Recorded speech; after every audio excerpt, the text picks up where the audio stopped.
जय हिंद दोस्तों, डिस्क्लेमर पढ़ लीजिएगा। मैं सेबी पंजीकृत सलाहकार नहीं हूं दोस्तों।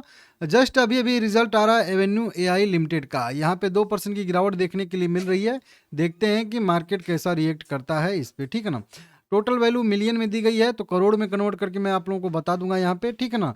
पीडीएफ थोड़ा सा धुंधला है, लेकिन फिर भी कोई बात नहीं है, मैं लिख दूंगा यहाँ पे स्क्रीन पे।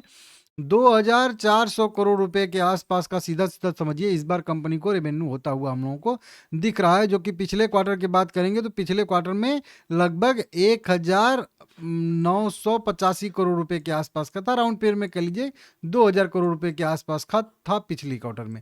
और इसके सेम क्वार्टर में 1100 करोड़ रुपए के आसपास का इसका जो है रेवेन्यू था। तो 11 से 22 24 मतलब डबल से भी ज़्यादा हो गया है। और पिछले क्वार्टर से 20 से 24 मतलब सीधा सीधा 20% की ग्रोथ, ठीक है ना। अब इसके बाद अगर हम लोग खर्चा देखेंगे तो खर्चा भी यहाँ पे कंपनी का इस बार बढ़ के ही आया है। लगभग 2300 करोड़ रुपए के आसपास का कंपनी का टोटल खर्चा आया है 2400 करोड़ के इनकम में से। समझ रहे हो आप लोग सीधा सीधा।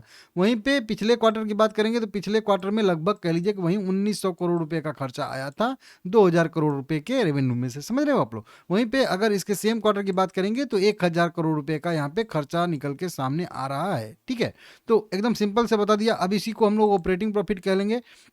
तो नॉर्मल सी बात है, 2400 में से 2300 खर्चा, तो मतलब 90 करोड़ कंपनी को यहाँ पे ऑपरेटिंग प्रॉफिट हो रहा है। पिछले क्वार्टर में भी 95 करोड़ का ऑपरेटिंग प्रॉफिट था और इसके सेम क्वार्टर में भी 80 करोड़ का ऑपरेटिंग प्रॉफिट देखने के लिए हम लोगों को मिल रहा है। अब यहाँ पे देखिएगा 95 करोड़ के अगेंस्ट में 90 करोड़ आ गया है ऑपरेटिंग प्रॉफिट, मतलब पिछले क्वार्टर से कम आ चुका है। मतलब इस बार खर्चा कुछ ज़्यादा ही था, ठीक है ना।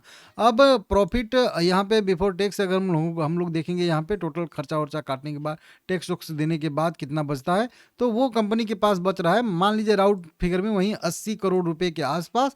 पिछले क्वार्टर में यह बचा था 67 करोड़ रुपए के आसपास और सेम क्वार्टर में बचा था 64 करोड़ रुपए के आसपास। मतलब सीधा सीधा कह लीजिए कि नेट प्रॉफिट तक जाते जाते कंपनी को अच्छा खासा यहाँ पे नेट प्रॉफिट होता हुआ हम लोग को दिख रहा है। कुल मिला के कहने का मतलब है कि रिजल्ट कंपनी का बढ़िया आया है, अच्छा आया है, शानदार आया है, ठीक है ना। अर्निंग पर शेयर भी अभी 26 पैसे पे पहुंच चुका है। पिछले क्वार्टर में 23 पैसे था और इसके सेम क्वार्टर में भी 23 पैसे के आसपास अर्निंग पर शेयर ट्रेड करता हुआ हम लोगों को दिख रहा है। अब रिजल्ट तो बढ़िया आया, देखिए 2.5% से 1.5% पे आ गया। मतलब धीरे धीरे रिकवरी आ रही है। तुरंत वीडियो बना रहा हूँ ना, इसकी वजह से यहाँ पे है 10-5 मिनट का टाइम मिलेगा तो ये भी सेटल यहाँ पे हो जाएगा। इसको देख लीजिएगा, ठीक है ना। ठीक है, अभी रिकवरी आ रहा है, अच्छा खासा मोमेंटम भी आया था, तो होल्ड करने की यहाँ पे व्यू रहेगा, ठीक है ना।